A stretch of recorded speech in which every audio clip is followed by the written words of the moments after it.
नमस्कार साथियों, आप सभी का हमारे ऑनलाइन यूट्यूब चैनल पर हार्दिक स्वागत है।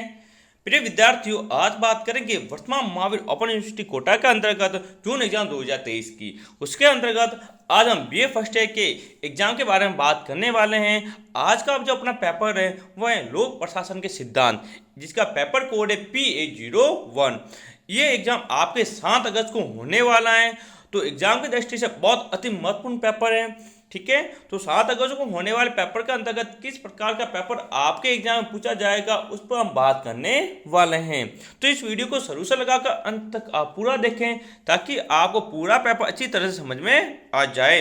यदि आप हमारे चैनल पर नए हैं तो सबसे पहले हमारे चैनल को सब्सक्राइब करें ताकि आपको बीए फर्स्ट ईयर के जितने भी पेपर हैं वह समय पर मिलते रहें। साथ ही इसका पेपर 2 PA02 वो भी आपको समय पर मिलता रहे।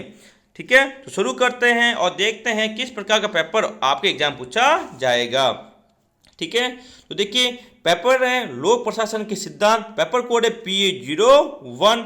3 घंटे का पेपर होने वाला है और समय मिलेगा समय 3 घंटे का और कितने नंबर का होगा, 70 नंबर का पेपर होने वाला है। इसके अंतर्गत आपको खंड अ ब स 3 खंडों में पेपर बटा होगा।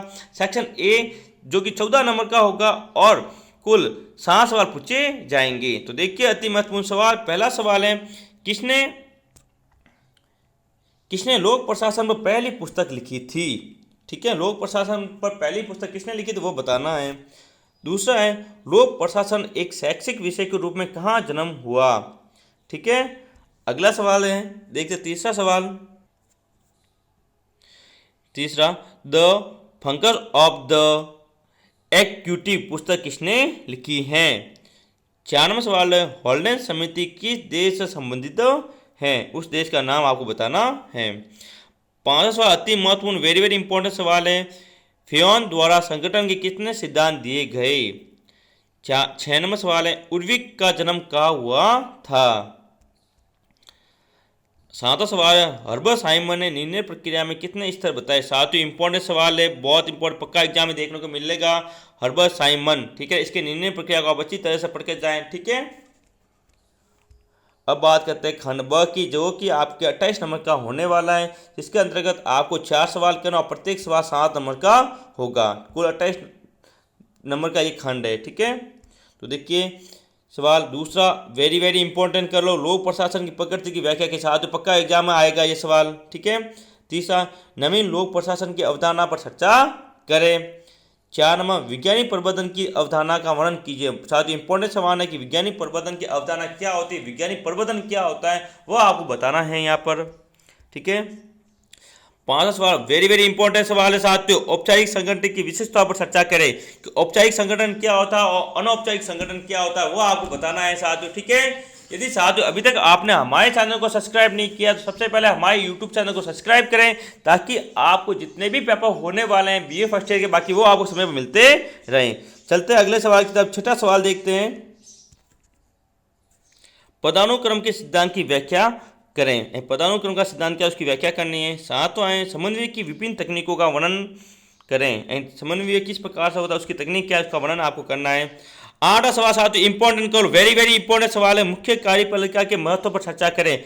अब मुख्य कार्यपालिका के महत्व, इसके साथ आपको इसके कार्य भी याद करना है। क्या याद करना है, कार्य भी याद करने हैं साथियों, पक्का एग्जाम में सवाल देखने को मिलेगा।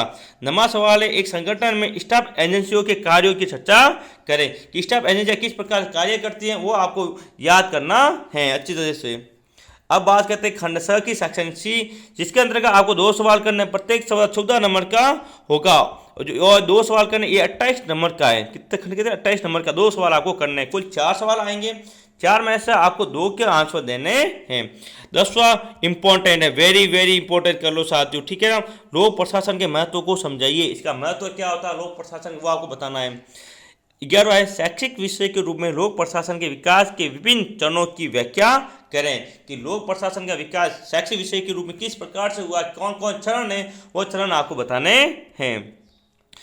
12वां इंपॉर्टेंट सवाल है लोक प्रशासन में शास्त्रीय उपागम के महत्व पर चर्चा करें। साथ ही शास्त्रीय उपागम अच्छी तरह से पढ़ के जाए, पक्का सवाल यहाँ से देखने को मिलेगा। 13वां है, एक संगठन में मनोबल और अभिप्रेरणा की भूमिका पर चर्चा कीजिए। साथियों, मनोबल और अभिप्रेरणा इन दोनों को पढ़कर जाए 100% सवाल आएगा। 100% लिख के ले रहे हैं हम तो 100% यहाँ सवाल आने वाला है। ठीक है, तो साथियों ये अपना लोक प्रशासन पेपर है, लेकिन कुछ अति महत्वपूर्ण सवाल हैं, उनकी बात भी हम करने वाले हैं जो एग्जाम की दृष्टि से वेरी वेरी इंपॉर्टेंट है। तो अब मुख्य सवाल है, उन पर चर्चा करते हैं। तो पहला सवाल है, FM मार्क्स के अनुसार लोक प्रशासन की परिभाषा क्या है। दूसरा सवाल है, फ्योल द्वारा दिए गए संगठन के 5 सिद्धांतों के नाम लिखिए। साथियों, फ्योल के जो सिद्धांत है उनको अच्छी तरह से आप याद कर जाएं। तीसरा है, प्रोफेसर लूथर गुलिक द्वारा दिए गए संगठन के 4 आधार के नाम बताइए।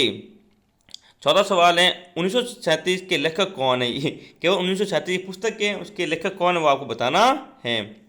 पांचवा सवाल है, विलोबी ने किन 2 भागों में सरकार की कार्रवाई का वर्णन किया है, वो 2 भाग आपको बताने हैं यहाँ पर। अगला सवाल 6 नंबर है, LD हाइड के अनुसार लाइन अभिकर्मक की परिभाषा क्या है। साथियों, अभिकर्मक की परिभाषा अच्छी तरह से आप पढ़ के जाए, पक्का एग्जाम में देखने को मिलेगा। नौकरशाही शब्द किसने दिया। साथियों, इंपॉर्टेंट सवाल, नौकरशाही किसने दिया था वो आपको बताना है। 8वां सवाल, भारत के नियंत्रण एवं महालेखा परीक्षण का उल्लेख किस अनुच्छेद के अंतर्गत किया गया, वो अनुच्छेद आपको अच्छी तरह से याद करना है साथियों। ठीक है, अगले सवाल है, राजस्थान में प्रशासन के विकास का वर्णन कीजिए। साथ ही इंपॉर्टेंट सवाल है कि राज्य के अंदर अपने राजस्थान के में प्रशासन के विकास का वर्णन करना, किस प्रकार प्रशासन विकास करता है वो बताना है। तीसरा सवाल है, व्यवहार उपागम से आप क्या समझते हैं। साथ ही इंपॉर्टेंट है, व्यवहार उपागम की परिभाषा पढ़ के जाए, आप अच्छे से पढ़ के जाए। ठीक है, लोक प्रशासन में इसके महत्व का पहचान कीजिए। एक लोक प्रशासन में इसकी क्या महत्वता है वो आपको बतानी है। ठीक है साथियों, इस चैनल की पीडीएफ, अभी की जो वीडियो इसकी पीडीएफ आपको हमारे Telegram channel NCERT GK with IK पर मिल जाएगी। ये हमारा टेलीग्राम चैनल का नाम है। अब अभी हमारे टेलीग्राम चैनल को ज्वाइन करें ताकि आपको ये पीडीएफ वहाँ पर मिल जाए, बार बार वीडियो देखने की आवश्यकता नहीं पड़े। ठीक है, और जो भी वीडियो हम बनाते हैं उसका लिंक हम टेलीग्राम चैनल पर डाल देते हैं ताकि आपको पता चल जाए कि कब कौन सा वीडियो अपलोड किया गया है। ठीक है, देखते हैं अगला सवाल। 4 नंबर सवाल है, औपचारिक संगठन की व्याख्या कीजिए और अनौपचारिक संगठन से किस प्रकार भिन्न है। यानी औपचारिक संगठन और अनौपचारिक संगठन दोनों की परिभाषा आपको बतानी है।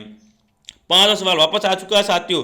कार्यपालिका से आप क्या समझते हैं, इनके प्रकारों का वर्णन कीजिए। क्या करना, इनके प्रकार कितने प्रकार की होगी उसका विस्तार से क्या करना, यहाँ पर वर्णन करना है। 6 नंबर है, नेतृत्व का अर्थ समझाइए और नेतृत्व की शैलियों पर चर्चा कीजिए। साथियों, नेतृत्व का अर्थ अच्छे से पढ़ के जाए, पक्का यह सवाल आने वाला है। ठीक है, 7वां सवाल है, लाइसेंस एजेंसियों का वर्णन कीजिए और उनकी विशिष्टताओं की व्याख्या कीजिए। 8वां, प्रशासन में निर्णय लेने की प्रक्रिया का विस्तृत विवरण प्रदान कीजिए कि प्रशासन होता है वो किस प्रकार से निर्णय लेता है, उसकी प्रक्रिया कौन कौन सी होती है निर्णय लेने की, वो आपको बतानी है यहाँ पर। अगला सवाल है, प्रशासनिक अधिक आदमी और आर्थिक आदमी की अवधारणा की व्याख्या कीजिए। निर्णय लेने की दृष्टि से वे किस प्रकार से भिन्न हैं। यानी एक प्रशासन अधिकारी होता है, जिला कलेक्टर है, SDM है, जो भी प्रशासन अधिकारी होते हैं अपने वो आर्थिक आदमी, ये दोनों किस किस प्रकार से अलग अलग हैं उसकी व्याख्या करनी है और दोनों में निर्णय लेने की क्षमता किसकी अधिक होती है वो बताना है यहाँ पर। ठीक है साथियों, यदि अभी तक आपने हमारे चैनल को सब्सक्राइब नहीं किया है तो सबसे पहले हमारे चैनल को सब्सक्राइब करें ताकि आपको BA फर्स्ट ईयर के जितने भी पेपर है वो समय पर मिलते रहें। अगला सवाल, वेरी इंपॉर्टेंट, लोक प्रशासन के महत्व का वर्णन कीजिए। मैंने बोला था लोक प्रशासन महत्व बहुत बार सवाल एग्जाम में पूछा गया है तो इस बार भी पूछा जाएगा, इंपॉर्टेंट सवाल है ये। ठीक है, अगला सवाल है, भारत में लोक प्रशासन के विकास यात्रा का वर्णन कीजिए। इंपॉर्टेंट, लोक प्रशासन एवं मनोविज्ञान के भी संबंधों की विवेचना कीजिए। ठीक है, अगला, पद सोपान से आप क्या समझते हैं। 5वां, समन्वय की बाधाओं पर चर्चा कीजिए। साथियों, अच्छे से पढ़ के जाए, समन्वय पक्का सवाल आने वाला है। और स्टाफ अभिकर्मक से आपका क्या तात्पर्य है। स्टाफ अभिकर्मक क्या है इसकी परिभाषा आपको यहाँ पर बतानी है। ठीक है, आगे चलते हैं। देखो, नौकरशाही शब्द किसने दिया था, मैक्स वेबर ने। आ गया ना, मैक्स वेबर की नौकरशाही से आपका क्या तात्पर्य है। ठीक है, 8वां, आदर्श भर्ती प्रणाली से आप क्या समझते हैं। आदर्श भर्ती प्रणाली हो रही है वो क्या समझता है आप। ठीक है साथियों, यदि आपको हमारा वीडियो अच्छा लगा हो तो इस वीडियो को लाइक करें, शेयर करें ताकि आपके दूसरे मित्र भी, आपके दोस्त भी, आपके रिश्तेदार भी इस वीडियो से अपना पेपर अच्छा कर सकें। तो इस वीडियो को लाइक करें, ज़्यादा से ज़्यादा शेयर करें, ठीक है। और यदि आपने अभी तक हमारे चैनल को सब्सक्राइब नहीं किया, सबसे पहले हमारे चैनल को सब्सक्राइब करें। देखिए दूसरा सवाल इंपॉर्टेंट, मैंने बोला था ईएमपी लोक प्रशासन की प्रकृति क्षेत्र की विवेचना कीजिए। तीसरा वापस आज इसको आना चाहते हो, औपचारिक संगठन, अभी हमने बात की थी औपचारिक संगठन, गुण व अवगुणों का वर्णन कीजिए, इसके गुण अवगुण आपको बताने हैं। 4 नंबर सवाल है, शास्त्रीय उपागम में हेनरी फ्योन के योगदान पर चर्चा कीजिए कि हेनरी फ्योन ने किस प्रकार शास्त्रीय उपागम में योगदान दिया था। मानवतावादी विचारधारा के लक्षणों एवं विशेषताओं का वर्णन कीजिए। 6 नंबर सवाल वापस आ गया ना, मुख्य कार्यपालिका के कार्यों व शक्तियों का वर्णन पर चर्चा कीजिए। मैंने बोला था मुख्य कार्यपालिका के महत्व तो याद करना, इसके कार्य भी आपको याद करने, उसकी शक्तियां भी आपको याद करनी। इंपॉर्टेंट सवाल है ये, ठीक है ना, पक्का एग्जाम देखने को मिलेगा 7 अगस्त को आपको, ठीक है। 7वां है, निर्णय निर्माण में हर्बर्ट साइमन के योगदान की विवेचना के साथ, इंपॉर्टेंट सवाल है, हर्बर्ट साइमन वाला पक्का पूछा जाएगा। 8वां, अभी हमने बात की थी 8वां की कि अभिप्रेरणा मनोबल के महत्व की विवेचना कीजिए कि अभिप्रेरणा मनोबल किस प्रकार से है, क्या इनका महत्व है, वो आपको बताना है यहाँ पर। अंतिम सवाल है, विधायी नियंत्रण के महत्व का वर्णन कीजिए कि विधायी नियंत्रण किस प्रकार से होता है, उसके महत्व का आपको बताना है। तो साथियों ये था अपना PA01 लोक प्रशासन का पेपर जिसकी हमने बात की है। यदि आपको हमारा वीडियो अच्छा लगा हो तो हमारे चैनल को सब्सक्राइब करें ताकि आपको BA फर्स्ट ईयर के जितने भी पेपर होने वाले हैं वो समय पर मिलते रहें। और इस वीडियो को ज़्यादा से ज़्यादा लाइक करें, शेयर करें ताकि आपके अन्य मित्र भी, दोस्त भी इस वीडियो से अपनी तैयारी जान सकें और अच्छी तरह से पेपर कर सकें। आपको इस चैनल की PDF हमारे टेलीग्राम चैनल जो कि हमारे यूट्यूब चैनल के नाम से है NCERT GK with IQ पर मिल जाएगी। अभी हम टेलीग्राम पर जाएं और हमारे चैनल को ज्वाइन करें। मिलेंगे अगले वीडियो में PA02 के पेपर के साथ, तब तक के लिए जय हिंद जय भारत।